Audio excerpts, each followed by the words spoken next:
Hey guys, John here from Bring the SEO. Today's short presentation, I'm going to be covering a topic that can be a little bit unusual. It's certainly quite rare, but when this happens, it can be not only confusing, but certainly incredibly frustrating. I've titled this presentation, How to Avoid Losing Happy SEO Clients, which in itself is probably somewhat confusing because you might be thinking, well, if a client is happy, then why would they leave? What I'll do in this presentation is I'm going to walk you through the reasons why happy clients leave and what you can do to prevent that from happening. So let's start by looking at the two main reasons as to why clients cancel. It's pretty straightforward. Either they're getting poor results, which we know to be true. That's probably the most common one, right? The second point is that they might be getting great results, which again begs the question, why would a client cancel if the results were positive? The simple answer is overcapacity. By overcapacity, I'm referring to clients finding themselves in a position where they're unable to accommodate a huge influx of customers. Now, I've experienced this myself personally. I've seen other SEO consultants experience this as well. And as I said just a moment ago, it can be quite confusing and also incredibly frustrating, especially when you think you've done everything right. It's obvious that the results are there. You can see the site's performing well in search, the earnings are up, the client's getting a great return on investment, yet you find yourself in a situation where you're on an end-of-month strategy call or you're going through the reports and they say, listen, we're just going to have to cancel. Now, the reason for this is typically because they're at a point, as I said, they're at a point where they're unable to accommodate a huge influx of customers. It might be an inability to fulfill orders due to product shortages. That's a fairly common one. I've certainly experienced that. Broken sales processes resulting in overwhelm. That's probably the most common reason. Or they could be simply booked out for several months in advance. Now, all of these issues combined can lead to this outcome. And as I said, it can be incredibly frustrating. I have worked on campaigns in the past where the clients have cancelled out simply because they weren't able to get more of the products in on time to fulfill orders. Therefore, we had to cancel the service.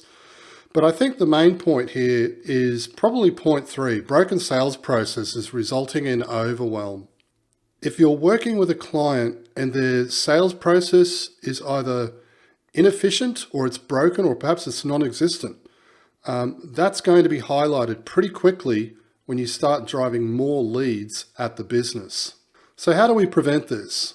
The simple answer is we have to pre-qualify.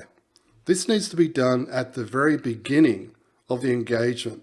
By pre-qualifying, all we're simply doing is asking a series of questions in order to determine as to whether or not the prospect is in a position to be able to accommodate an influx of customers or leads, let's say. Whether that be, for a small business, that might be an extra 30 leads a month. For a large business, it could be 300 or more.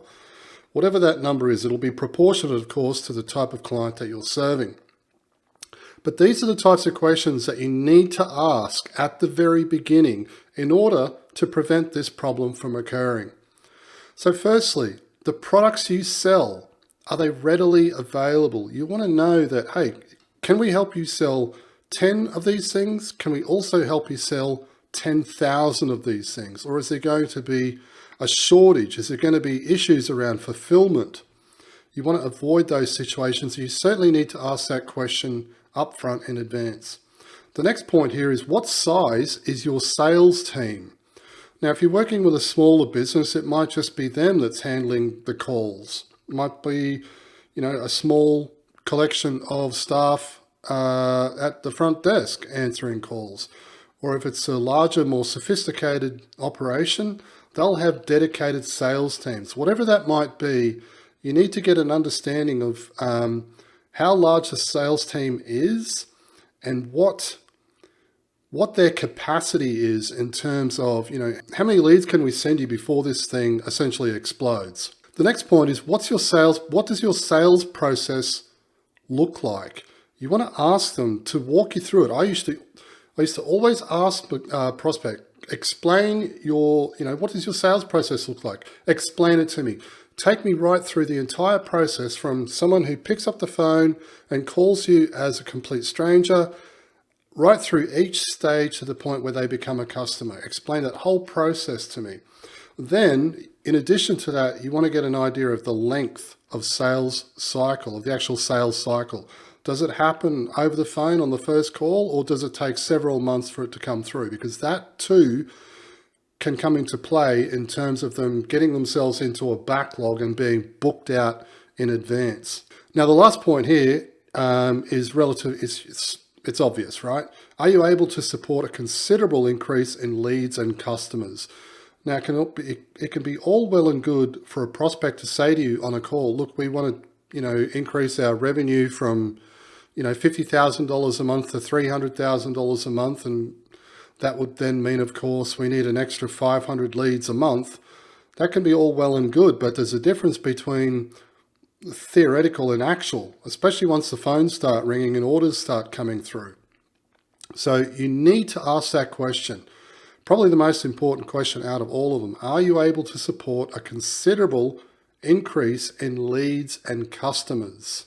Now, of course, if you ask these questions and you pre-qualify before you start working together, you can save yourself the headaches and hassles and frustration that's involved with clients that cancel, especially when you know you've done an exceptional job. Because let me tell you, that can be even more frustrating than losing a client through a lack of results.